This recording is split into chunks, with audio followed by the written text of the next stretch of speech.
കന്നിമാസ പൂജകൾക്കായി ശബരിമല നട തുറന്നു. ആഗോള അയ്യപ്പ സംഗമത്തിന്റെ അവസാനവട്ട ഒരുക്കങ്ങളിലാണ് സർക്കാരും ദേവസ്വം ബോർഡും. 3000 പേർക്ക് ഒരേ സമയം ഇരിക്കാനുള്ള പന്തലാണ് പമ്പയിൽ ഒരുങ്ങുന്നത്. സംഗമം നടക്കുന്ന 2 ദിവസം ഏർപ്പെടുത്തിയ ദർശന നിയന്ത്രണത്തിനെതിരെ ഹിന്ദു ഐക്യവേദി രംഗത്ത് വന്നു. ഭക്തർക്ക് നേരെയുള്ള കടന്നുകയറ്റമാണ് നിയന്ത്രണമെന്ന് ഹിന്ദു ഐക്യവേദി സംസ്ഥാന അധ്യക്ഷൻ RV ബാബു പറഞ്ഞു.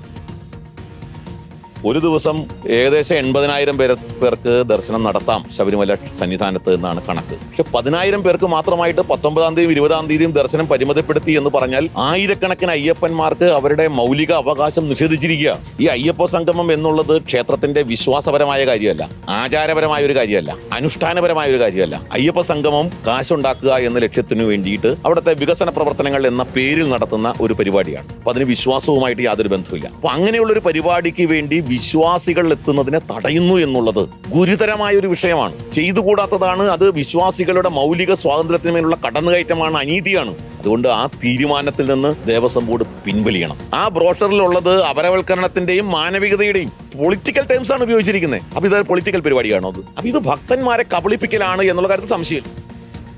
വിവരങ്ങളുമായി സജോ ദേവസ്യയും TV പ്രസാദും പ്രവീൺ പുരുഷോത്തമനെ നമുക്കൊപ്പം ചേരുകയാണ്. Good evening Sajo Devasya. ഹിന്ദു ഐക്യവേദി ഈ ദർശന നിയന്ത്രണം അടക്കം വരുന്നതിനെതിരെ രംഗത്ത് വരുന്നുണ്ട്. മാത്രമല്ല ബദൽ സംഗമം സംഘടിപ്പിക്കുന്നുണ്ട് 22-ാം തീയതി. ഇവിടെ 2 ദിവസങ്ങളിൽ 19-നും 20-നും 5-1 വെർച്വൽ ക്യൂവിൽ അടക്കം നിയന്ത്രണം കൊണ്ടുവരുമ്പോൾ കൂടുതൽ ബുക്കിംഗ് നടത്താനായിട്ടൊക്കെയുള്ള പദ്ധതികൾ അടക്കം അണിയറയിൽ ഒരുങ്ങുന്നുണ്ട്, അല്ലെങ്കിൽ നടക്കുന്നുണ്ട് എന്നാണ് കേൾക്കുന്നത്. വലിയ ഒരു പ്രതിഷേധത്തിലേക്ക് പോകുമോ ഈ സംഗമവേളയിൽ? സുജയ, ഈ വിഷയത്തിൽ കടുത്ത വിമർശനം ഉന്നയിക്കുകയാണ് സംഘപരിവാർ സംഘടനകൾ എന്നതാണ് ഏറ്റവും പ്രധാനമായും കാണേണ്ടത്.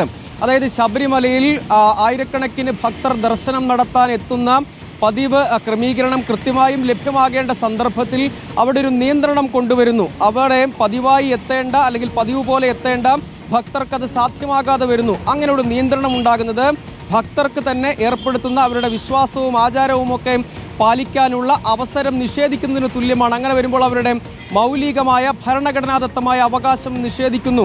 അതിൽ നിന്ന് ദേവസ്വം ബോർഡ് പിന്മാറണം എന്നൊരു ക്യാമ്പയിൻ ആക്കിയതിനെ മാറ്റുകയാണ്. അവർ പറയുന്നത് പമ്പയിലാണ് ആഗോള അയ്യപ്പ സംഗമം സംഘടിപ്പിക്കുന്നത്, അവിടെ തന്നെ ഇത് സംഘടിപ്പിക്കണമെന്നില്ല. മറ്റൊരു സ്ഥലത്തേക്ക് പത്തനംതിട്ട ജില്ലയുടെ മറ്റെവിടെയെങ്കിലുമോ എരുമേലിയിലോ ഒക്കെ സംഘടിപ്പിക്കാവുന്നതേ ഉള്ളൂ.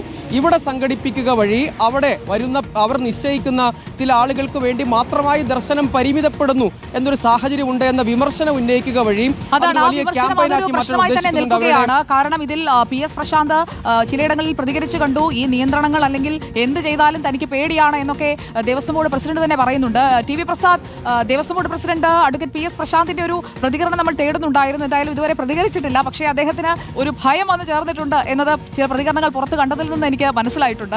അപ്പോൾ സർക്കാർ ഈ വിഷയത്തിൽ ഇപ്പോൾ ഈ ദർശന നിയന്ത്രണം കൂടി കൊണ്ടുവന്നത് തങ്ങൾ ഉദ്ദേശിച്ച കാര്യത്തിലേക്ക് എത്തുമ്പോൾ മറ്റൊരു തരത്തിലുള്ള വിമർശനത്തിലേക്ക് കാര്യങ്ങൾ പോകുമെന്നുള്ള ഒരു ടെൻഷനിലേക്കായിട്ടുണ്ടോ? ഉറപ്പായുമുണ്ട്. കഴിഞ്ഞ ദിവസങ്ങളിൽ തന്നെ ഇത്തരമൊരു സൂചനകൾ പുറത്തേക്ക് വന്നതാണ്. നമ്മുടെ പത്തനംതിട്ട റിപ്പോർട്ടർ പ്രവീണ് തന്നെ ഇക്കാര്യം വ്യക്തമായി പറഞ്ഞതുമാണ്. സംഘപരിവാർ സംഘടനകൾ ഇതിനെതിരെ ശക്തമായി രംഗത്തേക്ക് വരുന്നു. ഭക്തരെ തടയുന്നു എന്ന ഒരു പ്രചാരണം നടത്താൻ വേണ്ടി സംഘപരിവാരങ്ങൾ ആലോചിക്കുന്നു എന്ന നിലയിലുള്ള വാർത്ത കഴിഞ്ഞ ദിവസം തന്നെ പുറത്തു വന്നതുമാണ്. സർക്കാരിനെ സംബന്ധിച്ചിടത്തോളം വലിയ ഭയപ്പാടിൽ തന്നെയാണ് സർക്കാർ ഉള്ളത്. കാരണം ആഗോള അയ്യപ്പ സംഗമം എന്നുള്ളത് നമുക്ക് എല്ലാവർക്കും അറിയാവുന്നതുപോലെ നേരത്തെ ശബരിമലയിലെ യുവതീ പ്രവേശനവുമായി ബന്ധപ്പെട്ട് സർക്കാരിനുണ്ടായ ചീത്തപ്പേര് മാറ്റുന്നതിന് വേണ്ടി ഉണ്ടാക്കിയ സംവിധാനം തന്നെയാണ്. അതിൻ്റെ മുന്നിൽ നിന്ന് നയിക്കുന്നത് തിരുവിതാംകൂർ ദേവസ്വം ബോർഡ് ആണെങ്കിൽ പോലും അതിൻ്റെ എല്ലാ കാര്യങ്ങളും നിയന്ത്രിക്കുന്നതും ഉപദേശം കൊടുക്കുന്നതും CPIM-ഉം സർക്കാർ വൃത്തങ്ങളും തന്നെയാണ്. അതിൻ്റെ ഭാഗമായി തന്നെയാണ് ഈ പരിപാടി വിജയകരമായി സംഘടിപ്പിക്കാൻ ശ്രമിക്കുന്നതും. തുടക്കത്തിൽ തന്നെ NSSന്റെ പിന്തുണ ഈ പരിപാടിക്ക് കിട്ടിയതോടുകൂടിയാണ് സംഘപരിവാരങ്ങളെ വലിയ തോതിൽ ചൊടിപ്പിച്ചതും ഒപ്പം ആഗോള അയ്യപ്പ സംഗമത്തെ വലിയ തോതിൽ എതിർക്കാനുള്ള തീരുമാനത്തിലേക്ക് അവർ എത്തുകയും ചെയ്തു. അതിൻ്റെ ഭാഗമായി തന്നെയാണ് ബദൽ അയ്യപ്പ സംഗമം ഈ വരുന്ന 22-ാം തീയതി പന്തളത്ത് ചേരാൻ വേണ്ടി തീരുമാനിച്ചതും. പന്തളത്ത് ചേരുന്ന ബദൽ അയ്യപ്പ സംഗമത്തിൽ വലിയ തോതിൽ ആളുകളെ പങ്കെടുപ്പിക്കാനുള്ള വലിയ ശ്രമം സംഘപരിവാരങ്ങളുടെ ഭാഗത്തുനിന്നുണ്ടായിട്ടുണ്ട്. എന്തായാലും ഭക്തന്മാരെ നിയന്ത്രിക്കുക എന്ന് പറയുന്ന നിലയിലേക്കുള്ള പ്രചരണവുമായി സംഘപരിവാരങ്ങൾ വരുമ്പോൾ വളരെ കരുതലോടുകൂടിയാണ് സർക്കാർ മുന്നോട്ട് പോകുന്നത്. ഒരു തരത്തിലുള്ള നിയന്ത്രണവും ആർക്കും ഉണ്ടാവില്ല, അങ്ങനെ ഒരു ബുദ്ധിമുട്ടും ഭക്തന്മാർക്കുണ്ടാകില്ല എന്നുള്ളതാണ് തിരുവിതാംകൂർ ദേവസ്വം ബോർഡ് ആവർത്തിക്കുന്നത്. Sujaya. Okay, T V Prasad പറഞ്ഞതിന്റെ ഒരു തുടർച്ചയായി നമുക്ക് പ്രവീൺ പുരുഷോത്തമനിലേക്ക് വന്നാൽ. Good evening Praveen Purushothaman. പമ്പയിൽ ഒരുക്കങ്ങൾ, പന്തലിട്ട് 3000 പേർക്ക് ഒരേ സമയം ഇരിക്കാനുള്ള സജ്ജീകരണങ്ങൾ അതെല്ലാം നടത്തുന്നുണ്ട്. അതോടൊപ്പം തന്നെ സ്പോട്ട് ബുക്കിംഗ് നടക്കുമോ എന്ന് ചോദിച്ചു കഴിഞ്ഞാൽ ഇല്ല എന്ന ഉത്തരത്തിൽ നിന്ന് ഇനി മാറുന്ന ഒരു സാഹചര്യം ഉണ്ടാകുമോ? പ്രത്യേകിച്ചും എന്ത് ചെയ്താലും പേടിയാണ് എന്നാണ് ഇന്ന് PS പ്രശാന്തിന്റെ പ്രതികരണം ഞാൻ കണ്ടത്.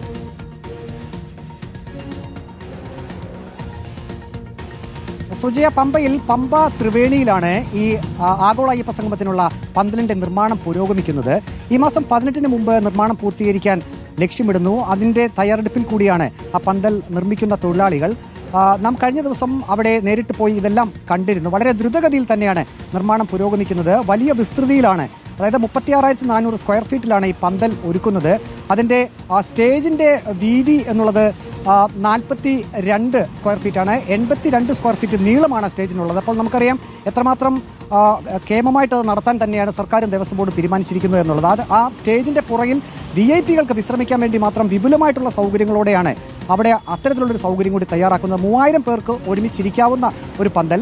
ഇതിപ്പോൾ സ്പോട്ട് ബുക്കിംഗ് കുറയ്ക്കാനുള്ള ഒരു കാരണമായി നമുക്ക് മനസ്സിലാക്കാൻ കഴിയുന്നത്, സാധാരണഗതിയിൽ പമ്പ കഴിഞ്ഞ് അയ്യപ്പന്മാർ മല ചവിട്ടാൻ പോകുന്ന, അതായത് പമ്പ പാലം കഴിഞ്ഞ് അപ്പുറത്തേക്ക് കടക്കുന്ന ആ ഭാഗത്ത് തന്നെയാണ് ഈ കൂറ്റൻ പന്തലിന്റെ നിർമ്മാണം നടക്കുന്നത്. അപ്പോൾ സ്വാഭാവികമായും കൂടുതൽ തീർത്ഥാടകർ അവിടേക്ക് വരുമ്പോൾ ഈ പന്തൽ കഴിഞ്ഞു വേണം ആ മറുഭാഗത്തേക്ക് പോകുന്നതിനായിട്ട്. സ്വാഭാവികമായും അത്തരത്തിലുള്ള ഒരു നിയന്ത്രണത്തിലേക്ക് ദേവസ്വം ബോർഡിന് പോകേണ്ടി വരും.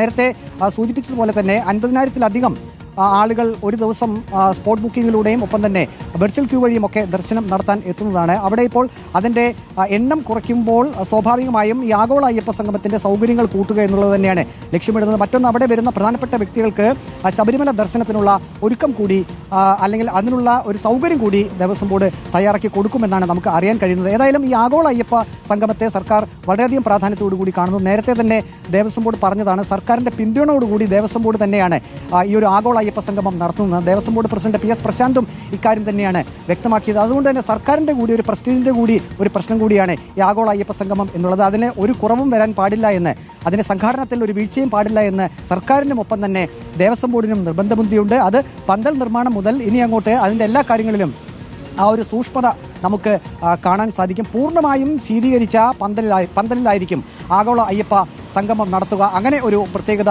കൂടിയുണ്ട്. ഏതായാലും അതിൻ്റെ പന്തൽ നിർമ്മാണത്തിൻ്റെ അവസാന വട്ടത്തിലാണ്, അതിൻ്റെ അവസാന തയ്യാറെടുപ്പിൽ കൂടിയാണ് ഇപ്പോൾ ഈ പന്തൽ നിർമ്മിക്കുന്ന തൊഴിലാളികൾ. കഴിഞ്ഞ ദിവസം 20-ൽ താഴെ തൊഴിലാളികളെ ഉണ്ടായിരുന്നുള്ളൂ. ഇപ്പോൾ അത് തൊഴിലാളികളുടെ എണ്ണം നാളെ ആകുമ്പോഴേക്കും 100-ലേക്ക് എത്തുമെന്നാണ് നമുക്ക് അറിയാൻ കഴിയുന്നത്. മിക്കവാറും നാളെ വൈകിട്ടോടു കൂടി തന്നെ പന്തൽ നിർമ്മാണം പൂർത്തിയാകാനുള്ള ഒരു സാധ്യതയാണുള്ളത്. അങ്ങനെ ദേവസ്വം ബോർഡും ഒപ്പം തന്നെ സർക്കാരും ഈ ആഗോള അയ്യപ്പ സംഗമം വിജയിപ്പിക്കാനുള്ള ഒരു ശ്രമത്തിൽ തന്നെയാണ്. സുജയ, ശരി, താങ്ക് യു പ്രവീൺ പുരുഷോത്തമൻ. ഇനി ദിവസങ്ങൾ മാത്രമേ ഉള്ളൂ, ഒരുക്കങ്ങൾ നടന്നു വരികയാണ് ആഗോള അയ്യപ്പ സംഗമത്തിന്.